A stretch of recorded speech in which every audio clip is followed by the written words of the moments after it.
โอเคကျွန်တော်ဒီနေ့ဗီဒီယိုမှာတော့ကျွန်တော် YouTuber ကြီးတွေပေါ့နော်ဒီနာမည်ကြီးတဲ့ YouTuber တွေရဲ့သူတို့တက်လာကို YouTube ကနေပြီးတော့သူတို့ဘယ်လောက်ထိရလဲသူတို့ရဲ့ income တွေကိုကျွန်တော်တို့ဒီဗီဒီယိုမှာပြပေးသွားမှာဖြစ်ပါတယ်ကျွန်တော်တို့ခု YouTuber ကြီးတွေပြောလိုက်ပြီဆိုလို့ရှိရင်ကျွန်တော်တို့မျိုးလုံးထဲမှာပြီးမြင်မှာတော့ Mr. B ပေါ့နော်အဲ့တော့ကျွန်တော် Mr. B ရဲ့ income လေးကိုကျွန်တော်တို့တစ်ချက်ကြည့်မယ်နော်2023ကနေပြီးတော့2024ခုနှစ်အတွင်းမှာတစ်နှစ်ကိုတဲ့သူ့ရဲ့တစ်လသူ့ရဲ့ view ကကျတော့2 billion လောက်ရှိတယ်ပေါ့နော်ဒါကိုကျွန်တော် CPN ဆိုလို့ CPN ရဆိုလို့ရှိရင်$3ကနေပြီးတော့$5လောက်ရှိတယ်သူတစ်လကိုသူ့ရဲ့ဝင်ငွေက ultimate income ကတော့သူ6ပန်းနေပြီးတော့ American dollar 10သန်းလောက်ထိရှိတယ်ပေါ့နော်တစ်နှစ်ဆိုလို့ရှိရင်ဒီပန်း80ကနေပြီးတော့တန်း120လောက်ထိရှိတယ်ပေါ့နော်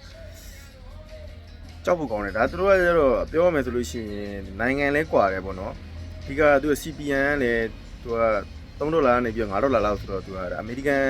CPN ဆိုလို့ရှိရင်တော့ပူပြီးတော့ပတ်စံတော့ပူပြီးမြင့်တယ်ပေါ့နော်အဲ့တော့ကျွန်တော်တို့နောက်တစ်ယောက်အနေနဲ့ကတော့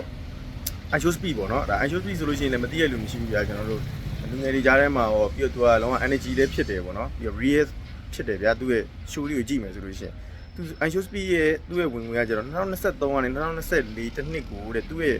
တစ်လသူ့ရဲ့ viewer ကျတော့200 million နေပြီးတော့400 million လောက်ရှိတယ်ပေါ့နော် CPN ရဆိုလို့ရှိရင်သူက$2ကနေပြီးတော့$4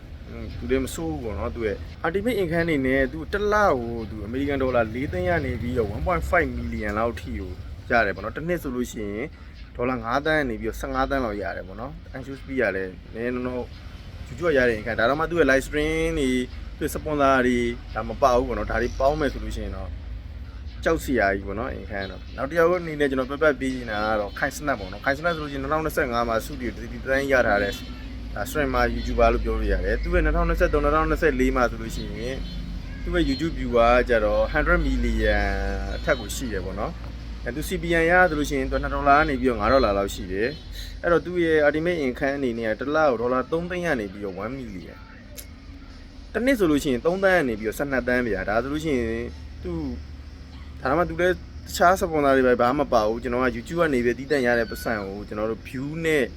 CPN နဲ့ကိုခံမှန်းပြီးတော့ပြပြပေးရဖြစ်ပါတယ်။ CPN ကိုရှင်းပြရမယ်ဆိုလို့ရှိရင်ဗျာဥပမာကျွန်တော်တို့ view 1000ရရမယ်ဆိုလို့ရှိရင်$1ကနေပြီးတော့$5လောက်ရတယ်ပေါ့နော်ဒါ CPN ပြောတာသူက American နိုင်ငံက viewer ဆိုလို့ရှိရင် CPN ပိုမြင့်နေကျွန်တော်မြန်မာနိုင်ငံက viewer ဆိုလို့ရှိရင်တော့ CPN နည်းတယ်ပေါ့နော်ဒါကြောင့်မို့လို့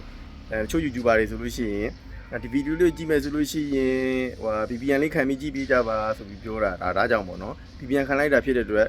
မြန်မာနိုင်ငံမှာတော့ VPN ခံမှလည်းပတ်စံရမှာဗျာအဲ့လိုမျိုးပေါ့ဒါပေမဲ့နိုင်ငံခြားမှာဆိုလို့ရှိရင်သူက American viewer ဆိုလို့ရှိရင် CPN ပို့ပြီးတော့တက်တယ်ပေါ့နော်ဒါပါပဲဒါလေးပြောချင်တာပါကျွန်တော် channel လေးကိုလည်း subscribe လုပ်သွားပေးကြပါဦးလို့မေတ္တာရက်ခံပါတယ်